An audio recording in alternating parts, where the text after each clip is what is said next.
que por primera vez en la historia del país habló de cosas como, por ejemplo, los derechos humanos.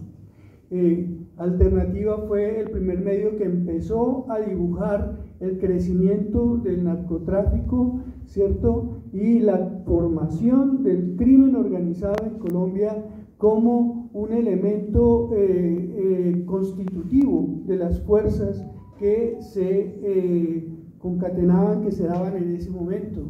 Alternativa, por ejemplo, fue el primer medio que mostró extensivamente las luchas populares en Colombia.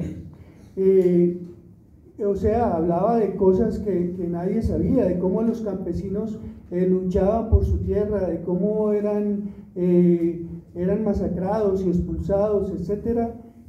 Habló de cuestiones como, por ejemplo, esa crítica mordaz a la cultura colombiana, ¿cierto? Expresada en cosas como los reinados de belleza, por ejemplo, o la Vuelta a Colombia en bicicleta, o los partidos de fútbol. Entonces convertía a los futbolistas como, qué sé yo, Alejandro Orán, por ejemplo, que decía que de pronto, que decía que hablaba de la situación de los futbolistas, o a un actor como Pepe Sánchez, que decía abiertamente que lo que Colombia necesitaba era una revolución.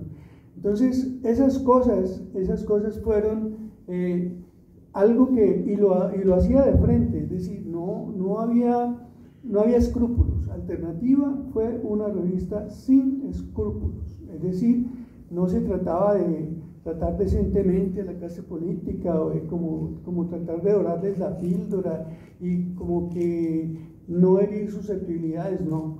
Desde un principio la revista se propuso confrontar de una manera completamente directa una historia que era lo que yo llamo la puesta en escena, que sigue tan campante hoy en día, la puesta en escena de la historia nacional que la clase política elabora, ¿cierto?, para consumo de la gente, y cuyo escenario de representación fundamental son los medios de comunicación.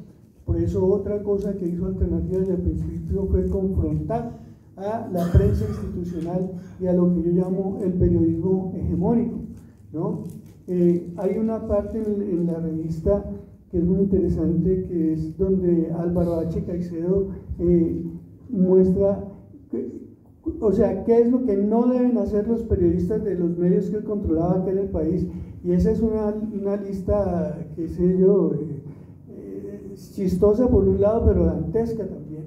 O sea, eso es algo que creo que es fundamental en eso, la forma como la revista confrontó de frente todos los poderes.